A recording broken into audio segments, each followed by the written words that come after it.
what we've seen now, we'll be looking at Nigeria, national insecurity, and government response to rising attacks. I'll be bringing you up to speed with what's currently happening in Nigeria. My name is Samuel Udi. For more than a decade, Nigeria has grappled with a complex web of security challenges that have evolved into one of the most pressing crises facing the nation. What began as an isolated case of insurgency in the Northeast has gradually expanded into a nationwide threat affecting nearly every region and leaving millions of Nigerians vulnerable. Well, let's look at the roots of this crisis. Nigeria's insecurity crisis can be traced to several overlapping factors: poverty, unemployment, weak law enforcement, porous borders, and deep-rooted social and economic inequalities. As government presence weakened, the remote communities, criminal network insurgents groups, and armed militants began to fill the vacuum.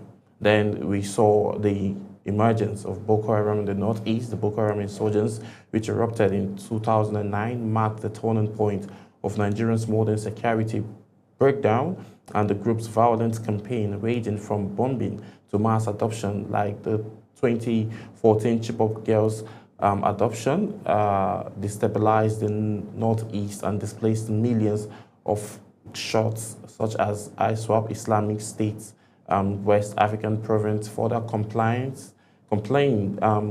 military operations, expanding attacks into Borno, Yobe, and Adamawa. The spread of banditry and kidnapping. By the mid-2010s, a new threat emerged: heavily armed bandits gangs operating in the Northeast, especially in Zamfara, Sokoto, Kebbi, and Kaduna. Initially driven by farmer-herd conflict, these groups evolved into full-fledged criminal enterprise, specializing in mass kidnapping for ransom. Schools become major targets. Students were adopted in large numbers and in several communities, and most recently, the kidnapping of 25 schoolgirls in Kebbi State. These attacks underscored the vulnerability of rural schools and the growing boldness of all of these criminal networks. North Central and the farmer-herd clash also emerged in the Middle Belt. Long-standing tension over land and grasping rights escalated into deadly conflicts. Armed herders and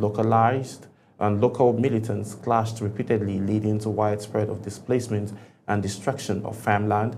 These clashes blurred ethnic, economic, and religious lines, with resolutions even more difficult. And then in the Southeast, we saw agitation in the Southeast, where movements and armed group enforcing illegal sit-at-home orders contributed to rising insecurity attacks on police stations, government facilities, and local communities, created fear and disrupted economic activities. In the South, we also saw oil theft, militancy, and pipeline. We also saw vandalism continues to change in Niger Delta, haunting the economy and creating pockets of instability. Piracy in the Gulf of Guinea also remained a concern despite the ongoing naval operation. Urban crimes and terror cells, major cities like Lagos, Abuja, and Port Harcourt experienced rising rate of armed robbery, cultism, cybercrime.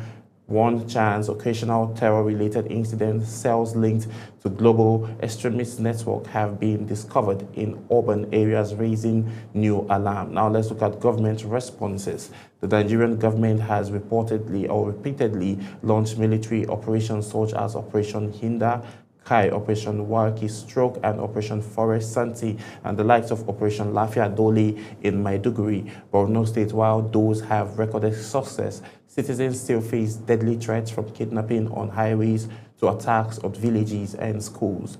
Calls for security reforms, decentralized policing, and better intelligence gathering have grown louder, with experts insisting that insecurity in Nigeria is not just a military issue, but also tied to governance, development, and community trust.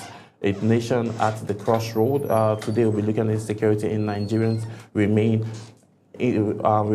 a multi-dimensional challenge, from insecurity insurgency to banditry, specialized violence to urban crime, and crisis continue to evolve and the test of the country's resilience. Communities live with uncertainties and families grieve untold losses, and millions hope for a sustained and strategic intervention that will finally bring peace. The most recent we saw on the 17th of November 2025, about 25 schoolgirls were adopted from the Government Girls Comprehensive Secondary School in Magadako, local government area of Kebbi State. The attackers came before dawn at about 4 a.m., reportedly riding on motorcycles. During the attack, the school vice principal, Hassan Makunku, was killed. A security guard was also injured. Two of the adopted girls have so far managed to escape. And then now let's look at security and military response. Now, understanding the current security landscape, we are going to look at how the security has been able to respond. We are going to look at the response also from Mr. President. He was meant to go to South Africa, but that trip was cancelled because of the pressing issue here in Nigeria. We'll be analyzing and having all of this conversation immediately after this break. That is when I'll be bringing up my guests who will be helping us dissect this major concern, because what's the hope of a common man when you can't even sleep with your two eyes closed in your own home? We'll find out what the government how the government has been responding to all of these threats and attacks in recent times. Stay with us, we'll be right back.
Many thanks for staying with us. If you're just joining, this is Discuss, and we are set to x-ray this concerning topic, talking about national security and government responses.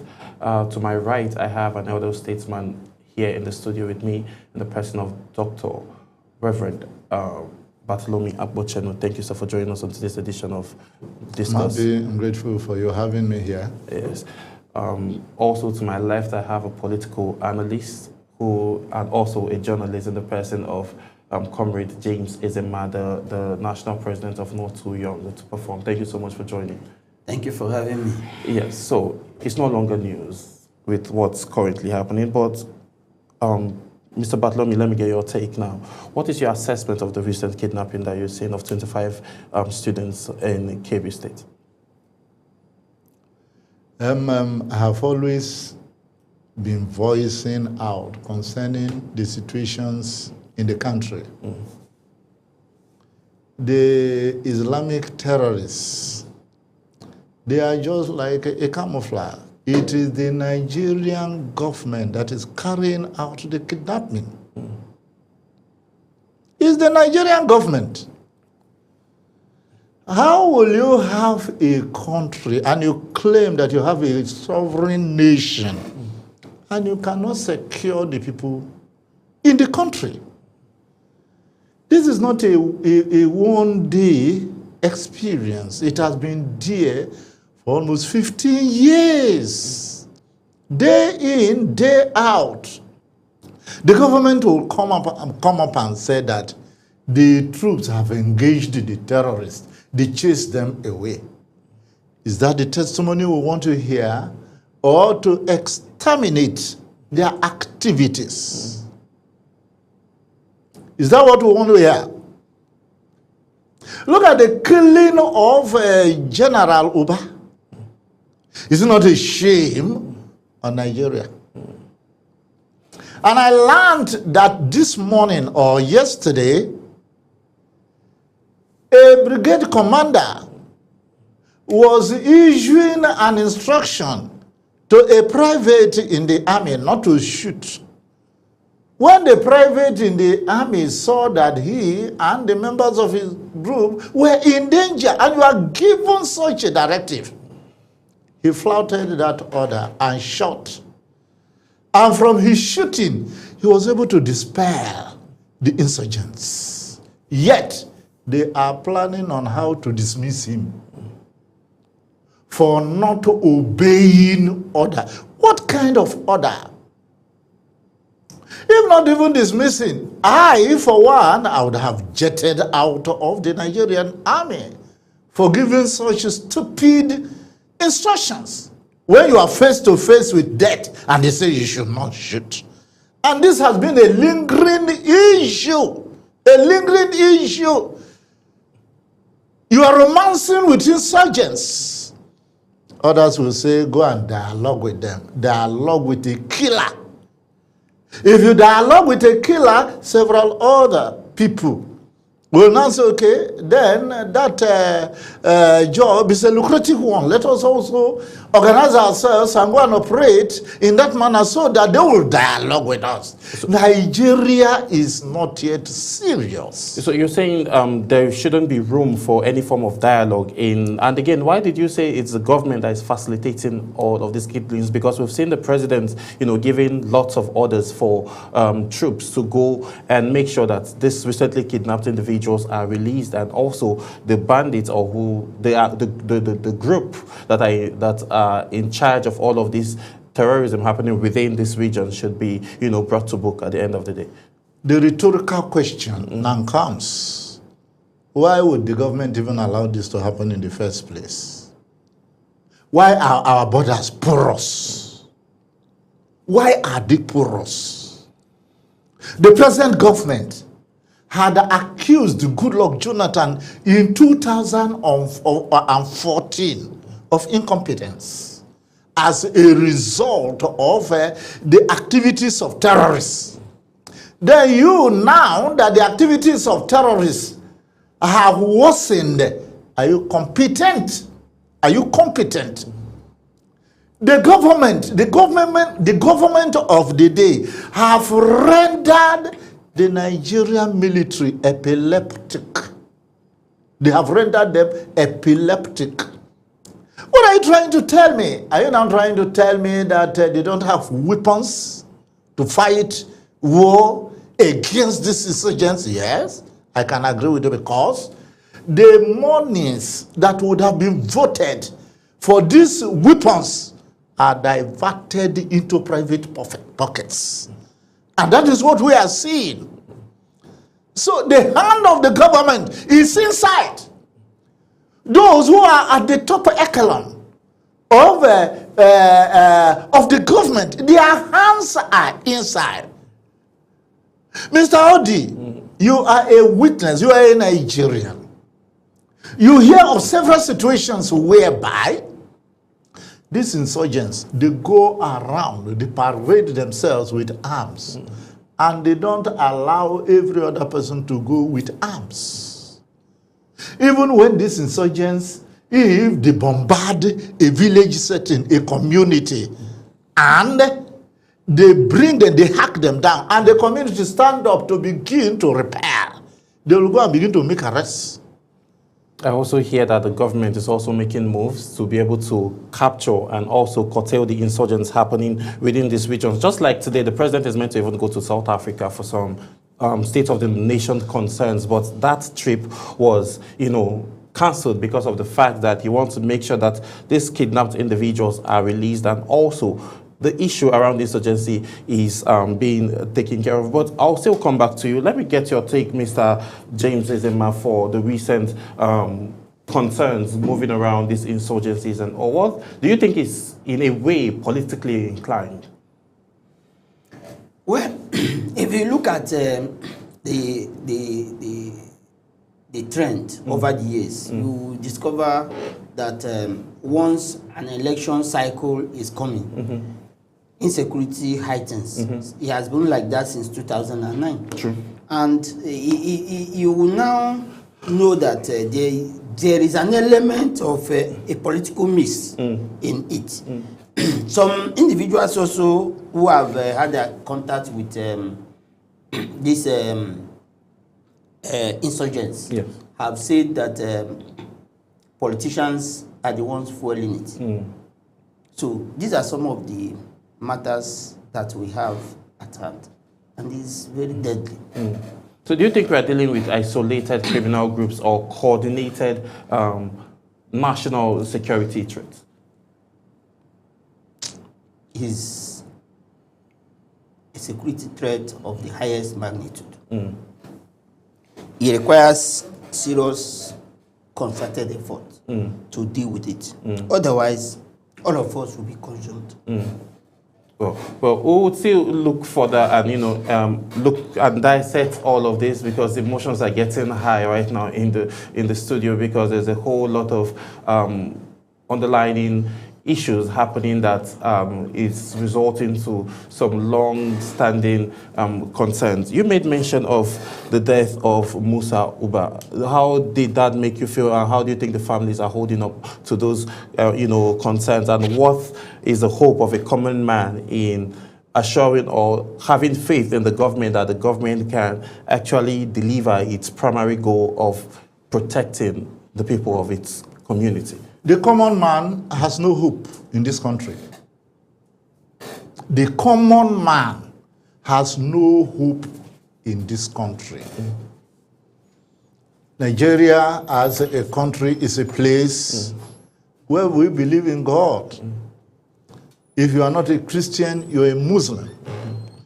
A handful of people are traditionalists. So we believe in divine deity. If you don't trust in God, you are in trouble. If a general in the army is not saved, who then can be saved? Who then can be saved? If a general in the army can be captured and gored to death, who am I? Reverend Dr. Bartholomew Agbochado. My sustenance, therefore, is in the hand of God. God keeps me. And that is my advice to every citizen of this country. But the issue there is the leaders are insensitive to all these things. They are careless about it. Do you know why? They have security outfits that guide them. And as a result of that, they're careless about the citizens of the Nigerian nation state. A general, brigadier general, captured like fowl and murdered in cold blood in the hands of the insurgents on the Nigerian soil. And Nigeria does not have the wherewithal or the security architecture to curtail the excesses of these people. It has been there not for 1 month, Not for 1 year, 15 years, and who knows how many more years this could still continue to be. My appeal to our leaders is for them to be responsible. Is for them to be patriotic. They are not patriotic. They are very, very selfish. The Nigerian leaders, they are very, very selfish. They don't care about the development of the Nigerian nationhood, and that spells doom for us on high peak. It is not good. When they get into positions of governance, they begin to think about their private pockets, on how to enrich their pockets, on how to appear so big so that people will be afraid of them. How does this earn you respect on the international scene? You are only a local champion here. When you step out of this country, you are like an ant before any other person. How would Trump breathe out and breathe in, and everybody will begin to fidget? Everybody will begin to melt like wax before the fire. Do you know why? We have not been able to develop our country. We develop ourselves individually, and we forget about the country, not knowing that the country is bigger and better and greater than private individuals. The country is the greatest form of security you can have than yourself. Look at Trump as he's there. Does he have as much money as Tinubu has? I true not. But where Trump is speaking, can Tinubu say, shut up? It is not possible. So the question you asked me, if the general in the army could be so captured, what is the hope of the common man? We don't have hope. We don't have any hope. We are living in the hands of God. But my faith is that if somebody who is not a citizen of this country could be touched about the bloodbath in Nigeria like Trump, I believe one day God will also raise a savior from this land to act in this way and bring the excesses of these people to a close. Okay, let's look at it now. You know, it's been argued that most of the people carrying out these atrocities are not actually citizens of this country. Do you agree with that? I agree. I agree that, but they are sponsored by the citizens of this country. That has been my message.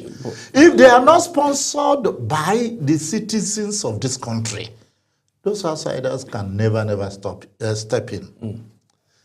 The border of Burkina Faso is well secured. They cannot go there. They cannot go to Niger. They cannot go to Mali. Why? Because the leaders are patriotic. They safeguard their nation. But Nigeria is where anything goes. You come to position of governance, you heap as many things as you can heap, and you jacka from the government office, not minding what the country becomes after you have left office. It is a hurricane experience that is battering this country. And I believe, as a man of God, that God will answer us and send us a savior one day. Comrade, let's look at it from this. You said earlier that whenever a cycle of election is coming up, that is when we get to see all of these insurgents on a rise. Do you think it has anything to do with the opposition? But currently, looking at our political space now, it's seeming as if most of the oppositions are not all that strong. So what do you think is actually facilitating this? And why do you think we always see this during, around another new election year? It's not just about opposition or no opposition. You remember that it was credited to the then President Goodluck Jonathan when he said that Boko Haram were in his government. You know, it is not just about opposition, it's about internal sabotage. It's a lot of things are happening in Nigeria that is when some strange political bedfellows come together and gang up, you know, for the purpose of grabbing power and not just about governance. The danger is that when one of the blocks is losing out, there is this tendency to sabotage the system so that probably they will make sure they frustrate the person who is there, so that someone from their camp may emerge. At the expense of the citizens. At the expense of the citizens. You see, these people, they don't think about citizens. They think about themselves. They think about what they will get. They think about what is in it for me and my family and my cronies. So it is that circle that they're interested in. They're not interested in citizens. If our leaders are interested in the citizens, I can tell you that Nigeria will not be the way it is today.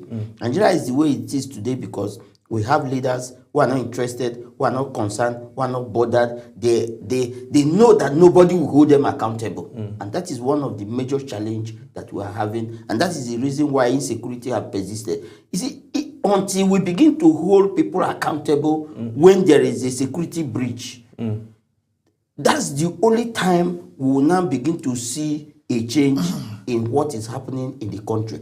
We cannot, can you tell me that in a place like, let's even say South Africa or even Ghana here, that within your security bit, that there is a breach of security, and then you announce nobody will be held accountable, nobody will be called to question, nobody will be asked questions, nobody will be asked what actually transpired, no court martial, no anything, no, it cannot happen.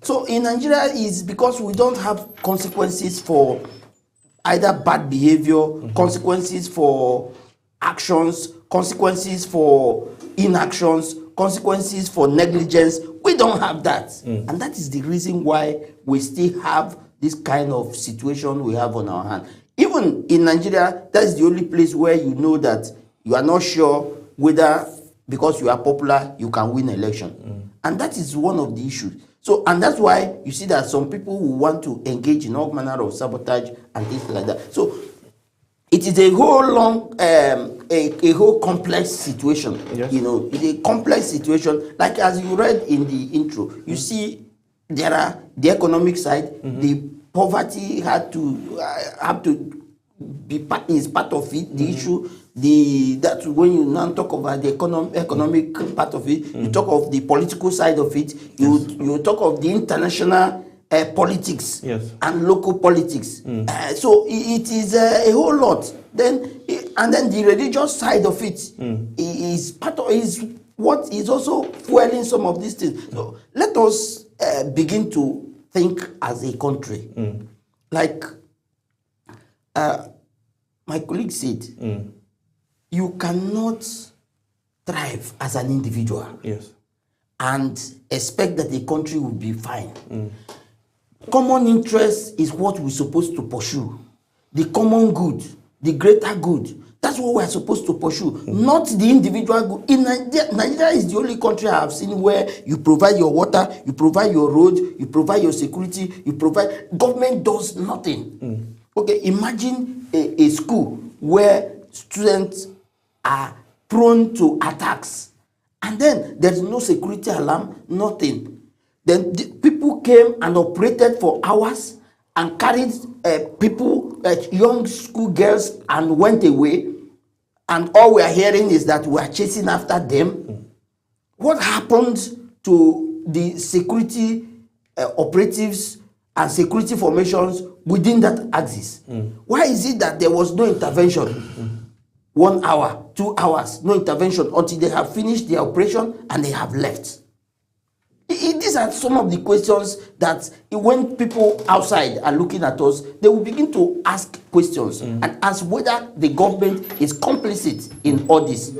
Because if the government is not complicit in all this, then I don't see why somebody should not be held accountable. People should begin to answer questions. People should begin to answer for negligence, answer for their deeds. It's not only deeds that people should be called to answer. No, you also should be called to answer for negligence of duty. So these are some of the things. And a situation whereby you have a commander who gives you instruction that is detrimental to the good of the nation, and nobody will be punished. Rather, it is the person whose life has been endangered by the order of the superior is the person that they will now want to punish. You remember there were videos of some soldiers who alleged that that these are the things that are happening within the front. And then one of them, in fact, one of the videos that one released, he said that he knew that this will be his last video, and then that he doesn't know what will happen to him, that he knows that we're going to come after him, but this will be his last video on this issue. And then he was talking about how internal sabotage is one of the major challenges that they were facing in the front. You see, Nigerian soldiers and Nigerian police and all the rest of them, when they go out there, they win laurels and they come back. We helped in Sierra Leone. We helped in Liberia. Why can't we deal with the situation that we have in our own country? Because of internal sabotage. It's only Nigeria that's where somebody will come and say, I have rehabilitated a criminal and I have reintegrated the criminal into the security architecture. Who does that? Who does that? Somebody who has committed crime that is supposed to be punished to serve as deterrence for others. You now say that you have rehabilitated the person and you have now reintegrated the person into the security system, and then you think that those person will not remain sympathetic to his groups who are out there. I don't understand. And then some of them will also pretend to have repented so that they will not get reintegrated into the security system as a strategy for them to continue to leak what is happening. When I read a while ago that the troops that were going after the kidnappers of those girls have been ambushed. How? Somebody within the circle must have given information. So how? These are the things that the government should be looking into. You don't just come and be taking things just the way they are. In this part of the world, we are so religious that we ascribe everything as an act of God. When something happens, we say, oh, that is how God wants it. If God did not want it like that, it will not happen. Who says? Why will God now be holding us responsible for actions? If actions are just things that occur without our control. So we should be responsible enough to tell ourselves the truth. That look, we have to do something about what is happening in the country. Nobody, you see, somebody outside cannot come and be our savior. Nobody will love Nigeria more than a Nigerian. Then why are we allowing the situation to continue to deteriorate? You see, this insecurity would have been dealt with easier years ago. Now it has become a more or less like a criminal enterprise that splinter groups, because of the lucrative nature of insecurity in Nigeria.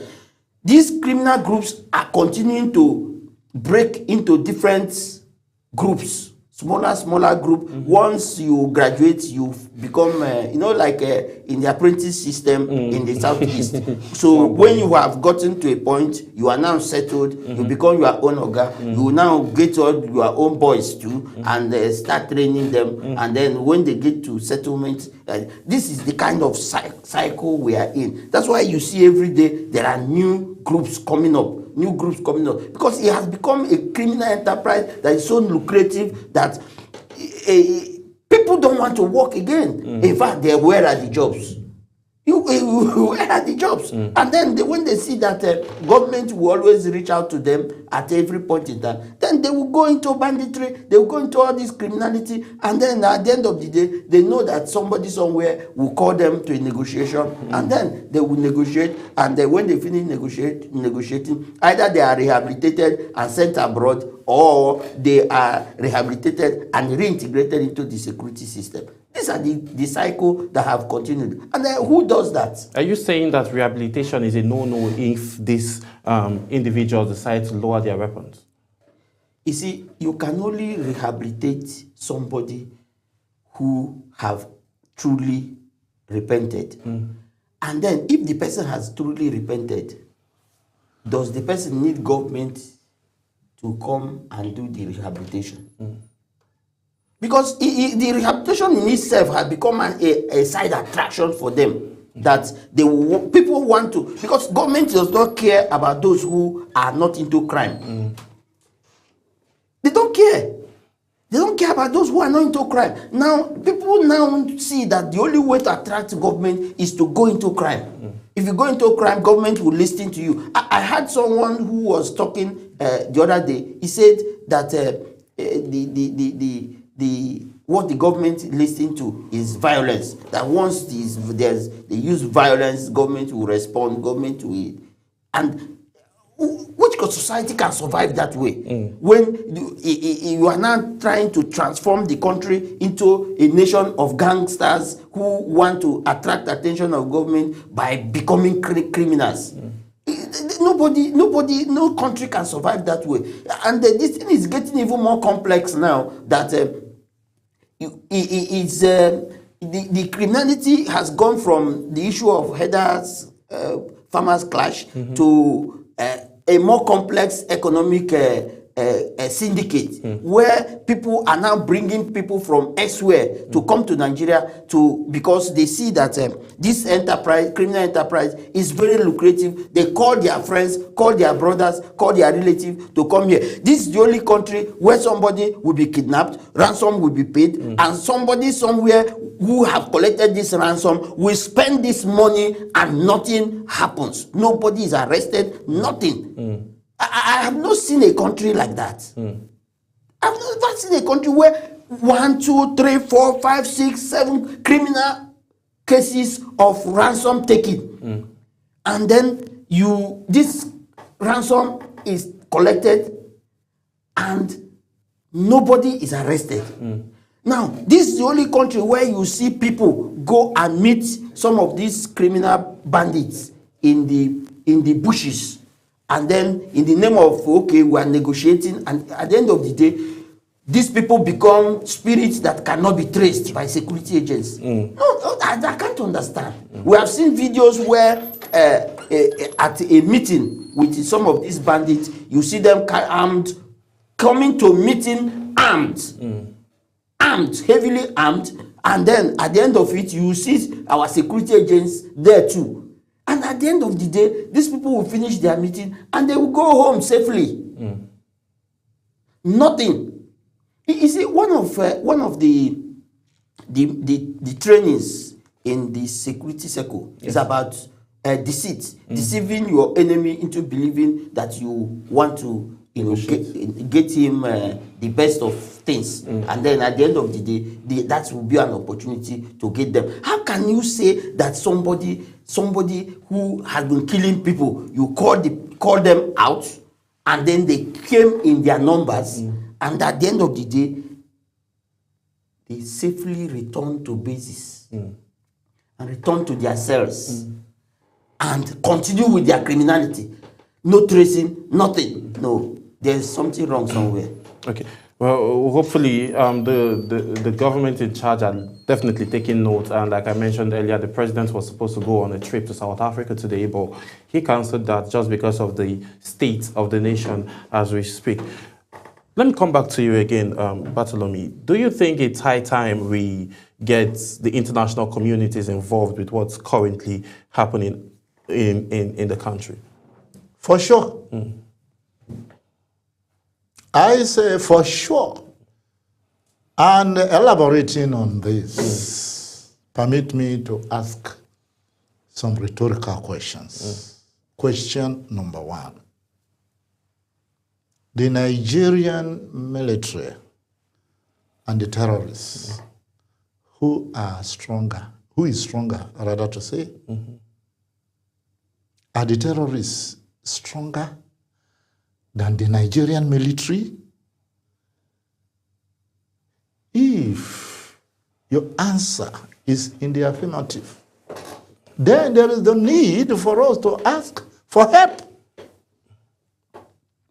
If we know really that these terrorists outwit us in strength, and we cannot force them into surrendering, then we ask for international aids.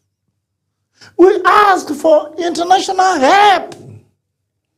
But you see, when there was the move by Trump to supply us with aids, so many people started kicking against it. Those at the top echelon in the Nigerian system and trying to go into dialogue with Trump to stop him from coming. Are these people sane in their behavior? You have claimed that you can't win this war against terrorism. And somebody says, I can win this war for you. You are not paying me a dime. And the person says he wants to come. Why would you kick against it? But some persons have argued about the natural resources that Nigerians have and that the US government is coming just because of that. They will say that. What do you expect them to say? The amount that each individual has can be used for whatever you want to use it for. But as far as I'm concerned, even if they are coming to take our resources, it is when you are alive that you enjoy the resources. These people are coming to intimidate us, to lapoon us into being trodden underfoot. And you say, as a government, you can't stand these people. And somebody says, he's coming to help you crush these people, and you are kicking against it. If I say Nigeria, or if I say the government is complicit in what it's doing, it's an understatement. I may be free to say that the government is the designer of all the things that are happening. The government is just like my colleague was saying. You know where these bad boys are? Somebody from the community, from the Nigerian community, goes there to discuss with them. And you will leave those people free. Nigerians are not sincere with themselves. Those in government are liars. They are deceivers. And Trump has put it very, very clear to them that you can lie to yourselves. You cannot lie to me. You can lie to yourselves. So. Now, when there was a caption that there is Christian genocide allegedly in Nigeria, so many people started kicking against it. Why calling it Christian genocide? Is it the word Christian that they brought into it that is the problem? Or the genocide itself? Or the genocide itself? Let's now say, okay, it is not the Christians that are killed. Whoever is killed, life is life. Whoever is killed, and you have a savior to come and stop the killing, would it not be a welcome idea? Would it not be a welcome development? So, if I now tell you, Sam, that the government is complicit in what is going on, it's an understatement. The government is the designer of these horrific experiences that we are passing through in this Nigeria. Now, You went and arrested Nnamdi Kanu for terrorism charges, for treason. And you are seeing somebody in broad daylight who dialogues with terrorists, and you allow that person go free. Gumi goes to discuss with the terrorists. And I could be free to say that he's their friend. And a friend of a thief is a thief. Gumi is a terrorist. He's saying that we should dialogue with terrorist killers. Person who has held Nigeria to ransom, we should dialogue with them. Just like my colleague was saying.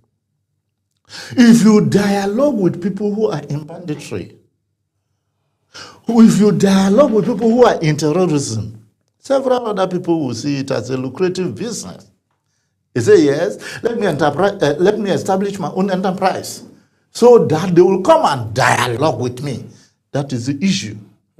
And again, Mr. Sam, yes, let me bring you on track again. Let me bring you on track again. Why reintegrating criminals into the society? Why reintegrating them? If you cannot punish them and you want to pardon them, let them go and live their lives. But why reintegrating them? And the word reintegration goes with several other things, several benefits. Yes. Those who have been involved in criminality, you catch them to punish them. You don't punish them, but you reward them. And those who have maintained good citizenship, who have behaved well to keep Nigeria a better place to live in, are left without jobs, are left in hunger. You are trying to create more space for criminality. God has blessed us, yes, by the topography of Nigeria, for the soil texture of Nigeria. But one thing that we still cry unto God to help us is human beings. God has not blessed us with human beings that are sensible and responsible. If not, if we can get human beings that are sensible and responsible, give us the next 20 years, we will begin to compete with America. We will begin to compete with America. What does Tinubu mean by cancelling the journey to South Africa? What does the journey to South Africa have to do for us, even if there is no issue here? What does that journey have to do for us? The government is very, very complicit, and more also to it, a designer of the horrific experiences we are passing through. I am giving a cry to those in governance. Let them be responsible. Let them, because tomorrow is there. What you can see today is what you know. You don't know what will come tomorrow. Very true. God has blessed you by making you move to where you are, and you are using that position to fight God. The insecurity in the country, the government is very, very complicit about it. And not only complicit about it, they are the designers. They are the designers. Just like my colleague was saying. Why would troops go in search of the victims of the kidnapping, and the other people will ambush them? How did they know that people were coming before ambushment? So I want to say that Nigeria, where we are, the leaders we have are our problems, not these criminal elements. These criminal elements, if you give space to the military, they will flush them out. Within 2 weeks, they are already gone. Okay, Mr. James, let me come to you finally as we get set to wrap up. Do you agree that there's this alleged genocide in Nigeria? you know, when some adjectives are used, kind of qualifying a killing, it seems to diminish the fact that there's a killing. My challenge has not been about whether it's Christian genocide or Muslim genocide, yes. or Hindu genocide or ethnic genocide. My own challenge has been, how do we stop the killing? How do we end it? And how do we make Nigeria a safe place for everybody to live in? That's my issue. And that is what even the government should be concerned about. And we hope that the government is actually paying much more close attention to these state of the nation concerns. And this is how much time will sadly permit us to take on today's edition of Discourse. I want to say a very big thank you to Dr. Bartholomew Abochenu for taking our time to join us on today's edition of Discuss. And also, Comrade James Ezema, thank you so much for taking our time to join us on today's edition of Discuss. Thank you very much. And my pleasure for you having me. Yes, so with everything happening, the president has given troops orders to be able to rescue the 25 students that were kidnapped, and also report reaching us that 2 out of those 25 were able to escape the hand of their captors. So we hope that the remaining 23 would be able to be, rescued by the Nigerian army. My name is Samuel Odi. I want to say a very big thank you for the entire production team for making today's production seamless. I'll see you again as we discuss further. Bye for now.